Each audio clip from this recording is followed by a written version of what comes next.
갑자기 짜증나죠, 막. 예.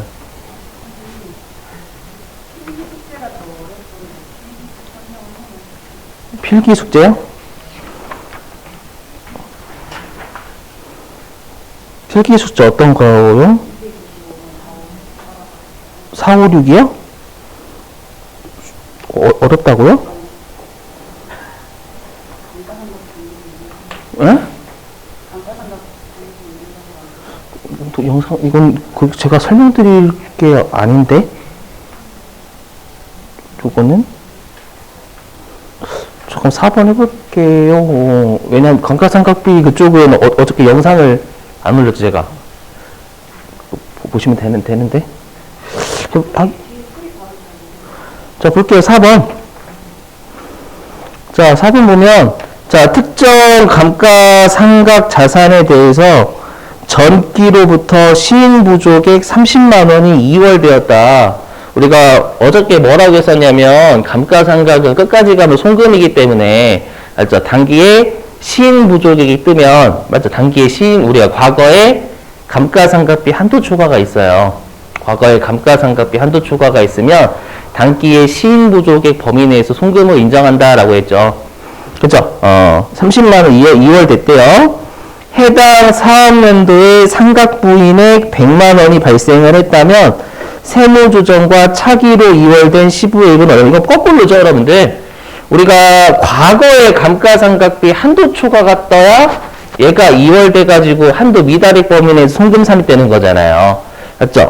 근데 이제 올해에는 상각 부인액만 떴고 우리가 이런 말 없었어요. 올해 연도에 감가상각비 한도 초과가 뜨면 과거에 한도 미달액을 송금으로 추인다. 그런 게 없었었어요.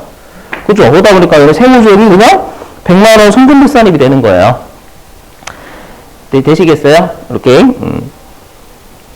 자, 그래서 일단은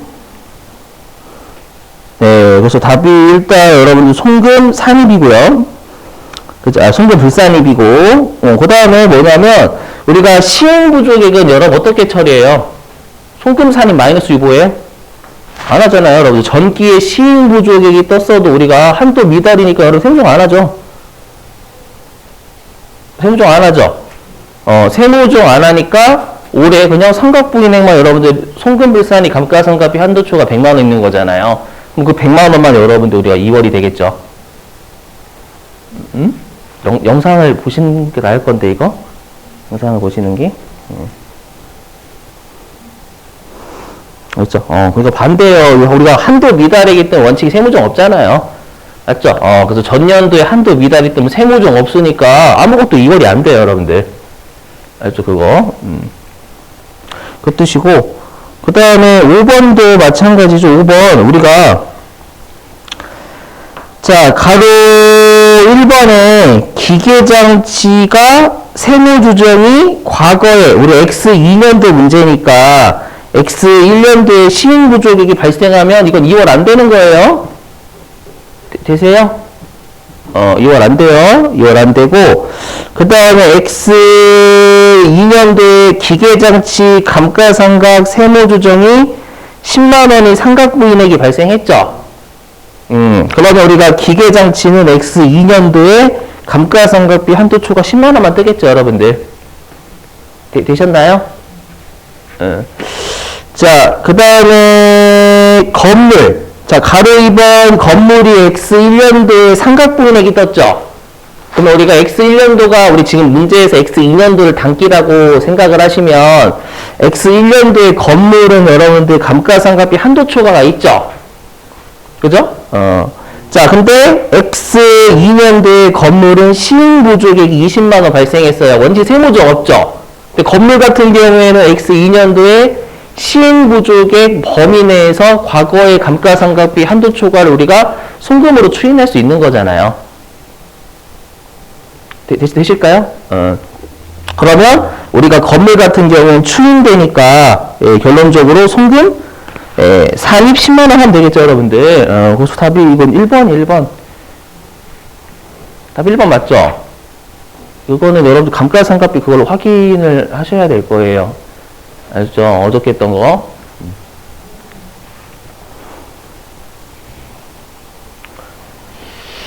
자, 자, 일단 여기 진도를 여기를 나갈게요. 쉬는 시간에 다시 한번 제가 물어보세요. 혹시라도 이해 안 가시면. 그러면 성분 국민에는 시인 부족에는 2월이 안 되는데 한도 초과에는 2월. 그죠. 한도 초과는 2월이 되죠. 왜냐면 시인 부족액은 우리가 어저께 결산 조정 사항.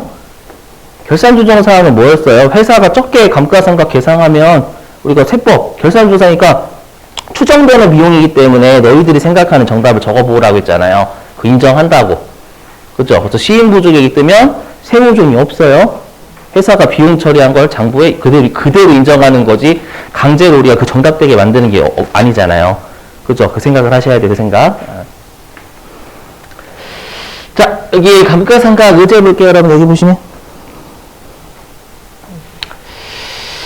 자, 우리가 여태까지 배웠던 우리가 감가상각은 결산조정 사항이었죠. 그래서 회사가 장부에 비용으로 적을 때만 우리가 인정하는 거였죠, 여러분들. 그래서 회사가 장부에 비용 감가상각비를 적지 않으면 적지 않거나 과소하게 적으면 그때 우리가 송금 산입 세무증이 없죠, 여러분들. 그죠? 이거 결산조정 사항이 너무 중요해요, 여러분들. 아시죠? 자, 근데 이제 이걸 이제 악용하는 애들이 있다라는 거예요. 자, 여기 보실게요. 감가상각 의제. 어저께 즉시상각 의제랑 좀 달라요. 뭐냐면, 자, 회사가 세액 감면을 받는데요. 그럼 듣고 버리셔도 돼요. 우리가 여러분들 세액 공제는 어떤 특정한 지출을 할 때 빼주는 걸 우리가 세액 공제다라고 하고요. 세액 감면은 뭐냐면 지출을 한 게 아니라 특정 기업이 특정 소득이 있으면 빼주는 걸 세액 감면이다라고 불러요. 아시죠? 세액 공제는 뭔가 정부가 장려하는 지출이 있었을 때 빼주는 거고, 알죠? 지출이 있었을 때 세액 감면은 지출이 아니라 어떤 기업이 어떤 소득이 있어. 만약에 우리 회사가 수도권이 있었는데 지방으로 이전을 한 거예요. 그럼 지방으로 이전하면 여러분 소득이 있겠죠? 맞죠? 그럼 이전을 하면 그 소득에 대해서 감면 빼주겠다라는 게 벌어들인 거에 대해서. 알죠? 그래서 지출이 아닙니다, 여기는. 자, 세액 감면을 받아요. 세액 감면을 받을 때 회사가 한도에 미달하게 감가상각을 하면 결론부터 말씀드릴게요. 이때는 송금, 산입, 마이너스 유보를 합니다. 그래서 결론부터 말씀드리면 우리가 여태까지 했던 감가상각 쪽은 결산조정사항이었죠. 네, 결론부터 말씀드리면 여기 있는 감가상각 의제는 신고조정사항입니다. 세법상 무조건 한도까지 송금 먹여버려요. 자, 그러면 왜 갑자기 이런 일이 있는지를 여러분이 좀 보시죠. 보시면 좀 살펴보면 여러분이 좀 이해되실 거예요. 보실게요. 자, 취득원가는 900원이고요. 그 다음에 정액법이고, 자, N은 내용연수입니다. 내용연수가 3년 1기 5월 1일 날 취득했으니까 1기는 여러분들 우리가 12분의 8 월할 생각해야 되겠죠? 그죠? 자, 근데 보니까요. 자, 회사가 1기하고 2기 때 아예 세액 감면을요, 세액 감면 좀 그렇긴 하지만, 세액 감면을요, 몇 퍼센트 받는다라고 가정을 하냐면, 100%를 받는다라고 가정을 할게요. 알죠? 그럼 여러분들이 우리가 결산조정사항은 회사가 장부에 비용 적을 때만 여러분들 세법이 먹여주는 거였잖아요. 그죠? 그래서 여러분 생각해보세요. 여러분들이 법인세 그 경리과 직원이에요. 그럼 내가 감가상각비는 결산조정사항이라는 걸 알고 있어요. 그럼 세액감면을 100% 받아요? 그럼 세액감면을 100% 받으면 여러분들 비용 세금 내야 안 내요? 세금 안 내죠? 세금을 안 내는데 우리 감가상각비를 적는 것만큼 나중에 송금된 금액이 줄죠? 맞죠? 여러분들. 그럼 어차피 세금도 안 내. 세금도 안 내는데 감가상각비 적으면 나중에 비용 인정 못 받잖아요. 맞죠? 그럼 이 연도에 여러분들이 비용 적으시겠어요? 안 적으시겠어요? 안 적으시겠지. 어차피 세금도 안 내는데 비용을 왜 적어? 맞죠? 그래서 여러분들이 어떻게 하셨냐면 회사가 1기하고 2기, 즉 세액 감면 받는 연도에는 감가상각비를 하나도 안 적은 거예요. 되시겠죠? 그리고 이제 우리가 세액 감면은 일정 기간 감면해 주는 게 있고, 중소기업이면 우리가 어떤 요건 만족하면 계속 감면해 주는 게 있거든요. 그래서 회사가 1기하고 2기 때는 세액 감면을 받는 기간이고 3기 때부터는 감면을 못 받는다라고 가정해 볼게요. 그래서 회사가 3기부터는 꽉꽉 한도까지 다 채운 거예요. 300원, 300원, 300원 이렇게 채운 거예요. 여기까지 되셨어요? 자, 그럼 잘 생각해 보세요. 이게 뭐냐면 꽁 먹고 알 먹고 도랑치고 가지 잡고죠. 회사 입장에서는. 꽁은 뭐예요? 일단 세액감면 받아서 세금 안 내고, 맞죠? 그 다음에 알은 뭐냐면 3기서부터 300, 300, 300 이렇게 비용 적으면 나중에 세액감면 받지 않는 연도에 한도까지 우리가 감가상각비를 송금으로 인정받으면 그만큼 꿀 빠는 거잖아요, 여러분들. 그럼 세법 입장에서는 꼴은 주겠지만 알은 못 주겠다라는 거예요. 야, 너희들이 세금을 감면받아가지고 어차피 내는 세금도 없는데 감가상각비를 그때 안 줬고 나중에 세액감면을 받지 않는 연도 한도까지 하면은 세액감면으로 세금도 줄이고 또 감가상각비를 한도까지 다 적어서 또 세금을 또 준다라는 거예요. 어떤 느낌인지 이해되세요? 그래서 세법은 결론부터 말씀드리면 세액감면 받는 연도 회사가 세법상 한도보다 미달하게 하죠. 그럼 강제적으로 송금 산입시켜버려요. 자, 보실게요. 자, 그럼 세법은 1기 때 한도는 여러분들 월할 생각하시면 한도가 200원 나와요. 200원 나와요, 여러분들. 3분의 2거든. 12분의 8이니까. 알죠? 200원 나오고요. 자, 그럼 이때는 원래는, 자, 보세요. 원래 얘가 결산조정사항이니까 세법상 한도는 200원인데 회사가 안 적었으면 원래 세법상 송금산입 안 시키죠. 인정, 너희들 장부에 안 적는데 너희 먹기 싫구나. 인정, 이렇게 되는 거잖아요. 세금을 감면받는 연도에 한도에 미달하게 했죠. 맞죠? 그래서 어떻게 하냐면, 이때 어떻게 하냐면, 강제적으로 송금에 산입시켜버려요. 아시죠? 그래서 장부는 비용 안 적었는데, 세법상 비용 200원이잖아요. 그럼 송금, 산입 200, 마이너스 6 이렇게 시키는 거예요. 그럼 여러분들이, 선생님, 어차피 송금 산입 시키면 세금 덜 내니까 좋은 거 아닌가요? 제가 방금 말씀드렸지만, 어차피 세금을 감면받는 거기 때문에 세금을 안 내요. 안 내는데 송금 산입해봤자 세금 안 내는 거 똑같아요. 되시겠죠? 대신에 세법에서 이렇게 송금 산입을 시키면 이 1기 때 세법상 송금으로 인정한 금액은 200원이죠. 맞죠, 여러분들? 세법상 송금으로 인정한 건 요 송금 산입 200원 시켰으니까 200원인 거잖아요. 세법상 송금으로 인정해 준 금액은. 맞죠? 그럼 우리가 기억나실지 모르겠지만 자산은 미래의 비용이고 정액법이다 라고 하면 잔존가치가 0이죠. 0이니까 우리가 미래의 세법상 송금은 900원이에요. 맞죠? 900원인데 여기서 강제적으로 200 먹여버렸죠. 강제적으로 200 먹였으면 이제 세법상 송금될 수 있는 금액은 얼마밖에 없어요. 그리고 700원밖에 없는 거예요. 그래서 여기에서 우리가 미상각 잔액은 이제 700원 되는 거. 200원 강제로 상각시켜버렸으니까. 되세요? 자, 그 다음에 2기도 세액 감면받는 연도죠. 자, 세액 감면받는 연도에 여기 회사가 안 적었어요. 100% 감면받는 연도에 그럼 강제적으로 우리가 한도까지 송금을 먹여버리는 거예요. 알죠? 그래서 이때는 송금 산입 300원 마이너스 65 되세요? 이렇게 하면 2기 때 세법상 송금은 300원 먹인 거죠. 왜냐하면 회사가 안 적었지만 세법은 강제적으로 송금 산입 시켜버렸거든요. 그죠? 그러면 이제 우리가 세법에서는 2기까지 송금으로 500 먹여버린 거잖아요. 그럼 남아 송금 먹을 수 있는 금액은 400원을 주는 거예요. 되셨나요? 이건. 자, 그러면 이제 3기서부터는 회사가 적었고, 세법도 한도 300원. 그죠? 그럼 세무증이 없어요. 3기 때는. 자, 그럼 3기 때 세법상 송금은 얼마예요? 그럼 3기 때 세법상 송금 얼마예요? 300원이 300원. 맞죠? 장부에서 300원 적었고 세법상 한도 300원이면 세법상 3기의 송금은 300원 인정해 준 거잖아요. 되시겠어요? 그럼 여기 잘 보시면 자, 그러면 세법에서 송금 먹인 게 여기서 200, 여기에서 300, 여기에서 300이니까 세법상 상기까지 송금 먹여준 금액은 800원이 되는 거예요. 그죠?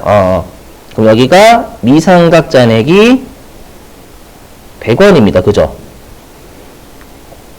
송금으로 돌아가지 않은 금액은 100원밖에 이제 없는 거죠. 그죠? 그럼 어저께 배웠던 거 이해하셨으면 질문. 그럼 사기 때 한도 얼마예요? 그렇죠. 100이죠. 잘하시네. 그죠? 여러분, 사기 때의 세법상 한도는 300이 아니라 100이죠. 왜냐면, 우리가 송금으로 돌아가지 않은 거 이제 100밖에 없는 거예요. 그래서 사기 때 세법상 송금의 한도죠. 송금의 한도는 100원이 되는 겁니다. 안 나와. 그때 쓴 거야. 여기 있는 거 그대로. 100. 그죠? 그럼 이때는 세법상 한도보다 200원 초과상각했죠. 초과액 상각했으니까 우리 어저께 감가상각비 한도 초과는 송금, 불산 유보, 200 유보가 발생하고요. 되시겠죠? 그 다음에 이제 미상각 잔액은 이제 없죠. 왜냐면 여기에서 이제 사기 때 세법상 송금은 100이거든요. 회사가 300 상각했지만 세법은 200 부인했으니까 세법상 송금은 이제 100이잖아요. 그죠? 그러면 이제 사기까지 미상각 잔액은 이제 없어요. 송금으로 돌아가지 않은 금액은 없는 거예요. 세법상. 되셨나요? 그러면 질문. 5기 때 세법상 한도 얼마? 0이죠. 그렇죠. 송금으로 돌아가지 않은 금액은 사기까지 이제 없는 거예요. 5기 때 세법상 한도는 0이고요. 그러면 전부 다 송금, 불산이 300원 되겠죠. 이해되세요? 그러니까 이걸 막는 거예요. 회사가 세액 감면 받는 연도에 감가상각비 안 적고 뒤에 적으면 그만큼 우리가 꼴을 1기, 2기도 빨고 나중에 더 빠는 거죠. 비용 한도까지 적어가지고. 그럼 3, 4, 5기 즉 세액 감면을 받지 않는 연도는 제재를 해야 송금 못 먹게 해야 돼요. 맞죠? 못 먹게 하려면 어떻게 하면 돼요? 앞에서 먹여버리면 되는 거예요. 앞에서 먹여버리면 그만큼 송금의 한도가 줄어요. 무슨 말인지 이해되시겠어요? 그래서 우리가 여태까지 배웠던 감가상각은 결산조정사항이지만 여기 있는 감가상각의제는 결론부터 말씀드리면 여기 있죠. 여기 있잖아요. 여기. 송금산입 마이너스 유보다라는 건 이 감가상각의제는 신고조정사항이다라는 거예요. 강제적으로 세법상 정답되게 만드는 겁니다. 되시겠어요? 우리가 결산조정사항은 송금산입이 없잖아요. 세무정이. 맞죠? 장부 너희가 적는 대로 인정. 한도에 미달하게 적어도. 맞죠? 근데 세법상 한도까지 강제 먹여버렸잖아요. 그럼 나중에 먹여버린 것만큼 뒤에서 못 먹게 되는 거예요. 이만큼. 200, 300만큼. 되시겠어요? 감가상각 의제도 시험에 나오기 때문에. 그래서 여러분들이 나중에 알고 계셔야지 이런 것도. 맞죠? 실제로 법인세 업무하실 때. 그리고 여러분, 자, 여기 보시면. 근데 세액을, 여기 세액 감면이라고 있죠? 그죠? 그래서 혹시라도 나중에 여러분들이 실제 업무하실 때 세액 공제받는 연도는 상관없어요. 세액 감면이나 세액을 아예 면제받을 때만 요 신고조정사항입니다. 세액을 공제받았어요. 그럼 그때는 우리가 강제적으로 안 먹여요. 아시죠? 오해하지 마시고.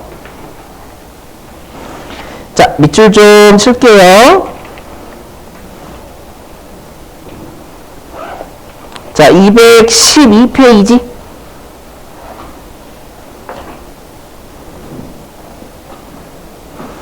자, 네 줄 밑줄 좀 치시죠, 여러분들. 자, 네 줄 밑줄. 제7절 감가상각 의제. 자, 법인세가 면제되거나 감면되는 사항, 그러니까 면제는 100% 다 받는 거고요. 감면은 일부 좀 퍼센트로 감면받는 거라고 생각하시면 돼요. 알죠? 자, 방금 제가 사례해둔 거는 엄밀히 하면 감면이 아니라 면제예요. 100%니까. 계속 밑줄. 자, 법인세가 면제되거나 감면되는 사업을 영위하는 법인으로서 법인세를 면제받거나 감면받을 경우는 안 적거나 조금 적겠죠, 여러분들. 맞죠? 그래서 감가상각비를 계상하지 아니하거나 과소계상한단 말이에요. 과소계상하였더라도 법인세법상의 상각범위액이 한도죠. 상각범위까지는 송금에 산입할 수 있다예요. 송금에 산입하여야 한다예요. 하여야 한다죠. 강제라는 거예요. 강제로 먹여버리겠다라는 겁니다, 여러분들. 밑줄 송금에 산입하여야 하여야 한다 놓치시고. 자, 그럼 계속 밑줄입니다. 자, 또한 추계 결정 또는 경정을 한대요. 회사가 여러분들 장부가 없을 때 우리가 하는 걸 추계 결정이라고 했었잖아요. 그럼 추계 결정하면 감가상각비 추정해서 여러분 비용으로 빼주거든요. 아시죠? 근데 올해 장부가 없으면 감가상각비가 있는지 알아야 몰라요. 여기 보시면 여러분들 이렇게 하겠지? 자, 보시면 만약 회사가 1기하고 2기 때 장부가 없대. 1기하고 2기 때 장부가 없으면 세법이 장부에서 감가상각비 얼마 적었는지 모를 거 아니에요. 맞죠? 근데 추정되면 비용 빼주거든요. 빼주는데 여기에서 만약에 결산조정 사항이라고 하면 회사가 안 적었어. 그걸 세법에서 그대로 인정해 버리게 되면 또 뒤에 송금 더 인정받겠죠. 무슨 말인지 이해되셨어요? 밑줄. 그래서 또한 추계 결정 또는 경정을 하는 경우에도 감가상각비를 송금에 산입한 것으로 간주한다 미치고. 그러니까 비용으로 우리가 추계 결정해도 감가상각비를 여러분 추정해서 비용으로 빼줘요. 그리고 이해되시겠어요? 이것도 알고 계셔야지. 그리고 보시면 그리고 회사는 당연히 감가상각비를 세법은 회사가 감가상각비가 얼마인지 모르죠. 맞죠? 근데 세법상 한도가 있어. 여기까지는 강제로 송금 산입이 되는 거예요. 알죠? 비용 인정받았는데 여기에서 회사가 안 적었다고 우리가 안 적었으니까 다음에 비용 먹어도 돼 이렇게 하게 되면 여러분들 회사는 꼴 빠는 거잖아요. 드시고. 자, 됐고요. 자, 그러면 이제 실기 입력하는 방법 좀 설명드릴게요.